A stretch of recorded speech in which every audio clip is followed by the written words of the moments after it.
I think we pretty much, got clarification from Matt as to, how to generate all these, fields.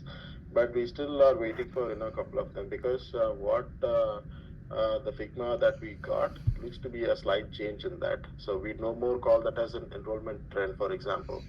We call that as enrollment premium. I hope, all these, changes will be communicated to, Kelly and others, or we can have a session with Kelly and explain it to her as to why it was changed.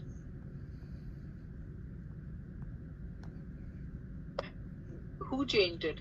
The UI has it changed, or the Matt has asked for it to change? Like there were Matt, some changes to the cursor like late in the game. Monica, I think that's what they're referring to. I felt having this as a different name like enrollment premium makes more sense than the enrollment trend.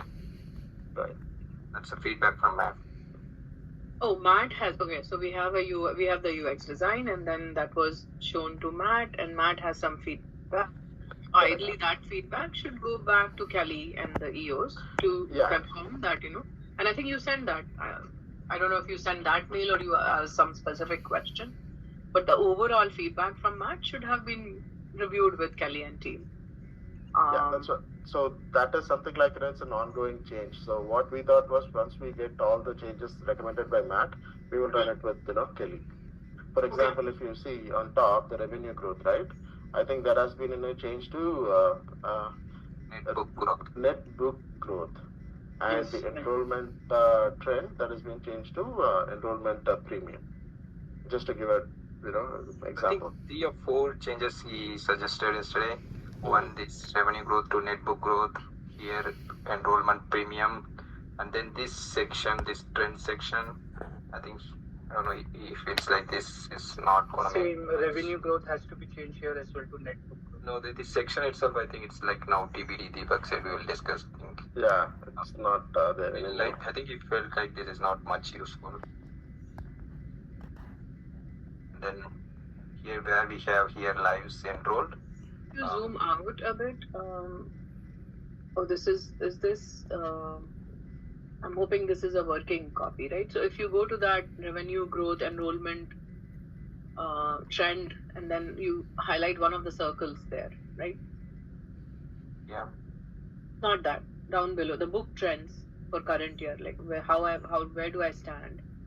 Yeah. When you hover over any of those circles, it actually gives a snapshot on Nexus C's, like Nexus and Talison's.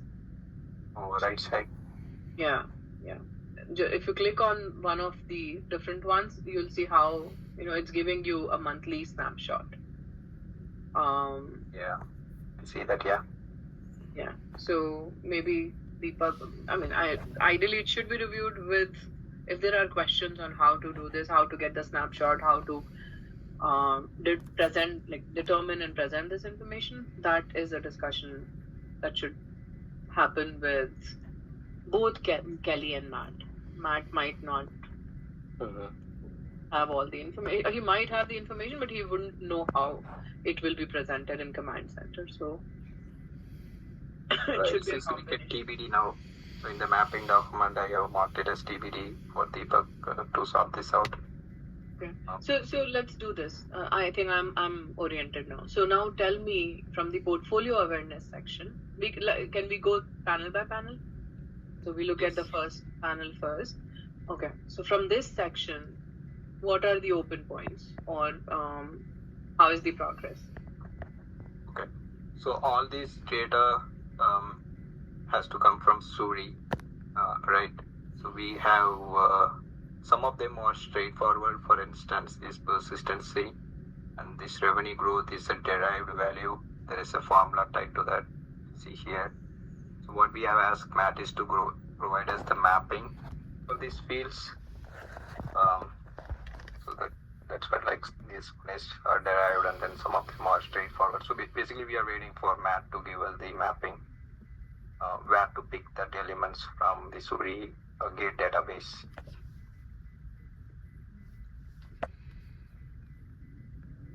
So Vijay, Suri is a database.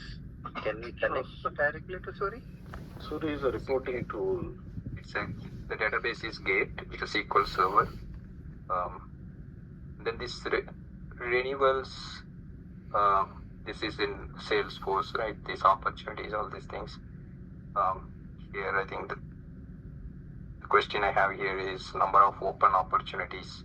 Do we need to consider renewal, new business, and off cycle, or just any specific, just only the renewal opportunity?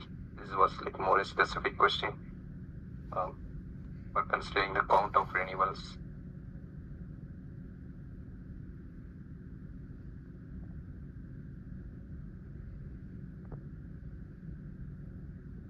And the questions are marked in red.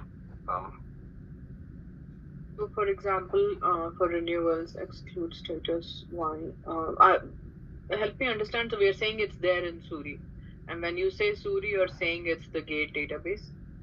Like, where did we check? What information is there? So correct me if I'm wrong. So this has to come from Salesforce, right, Rajiv? Which one? Sorry. For The renewals? count. Yeah. That should come from Suri. In fact, it has both Suri as well as Salesforce, but Matt wanted us to take it from Suri only. Okay. The question I think here is like, do we just consider opportunity type as renewal, or new business, or off cycle, or just all three together?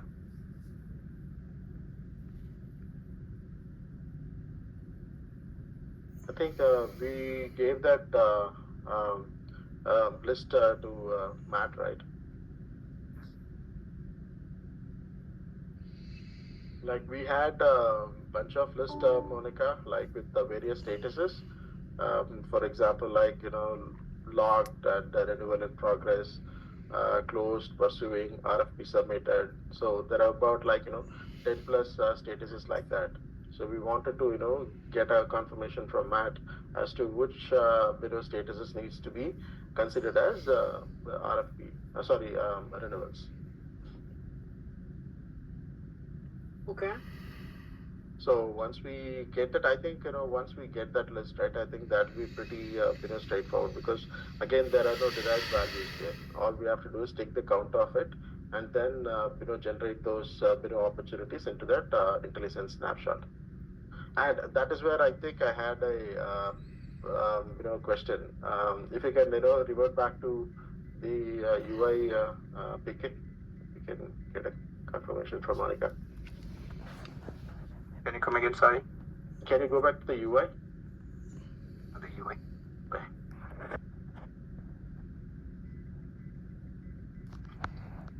Specific section. Yeah. So if you actually see here, Monica, I mean, you have renewals at risk, right? Can you click on that one? Does it show anything for renewals at risk? No, it doesn't show. Or can you just click on the risk 7 flagged, right? It should show details. There, right side. Access IntelliSense. Yeah, there show details. Click on that one. 7 accounts flagged, right?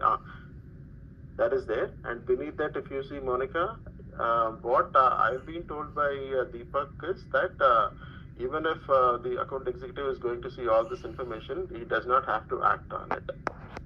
But I thought any kind of widget or any section in this needs to have a proper opening and a closure, right?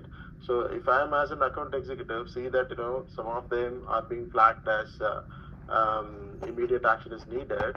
For example, in the status, can you scroll to the right, Raj?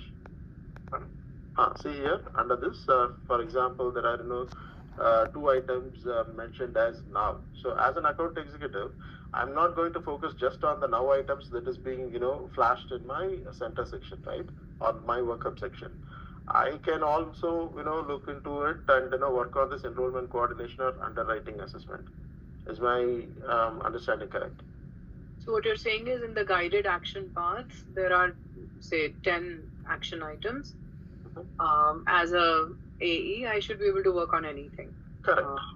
Because the status is now, right? Which means that it is assuming the highest priority. So, can you scroll a little bit to the left, Raj? The whole concept of now is that you, as a AE, you have these many clients. that you're managing, or these many clients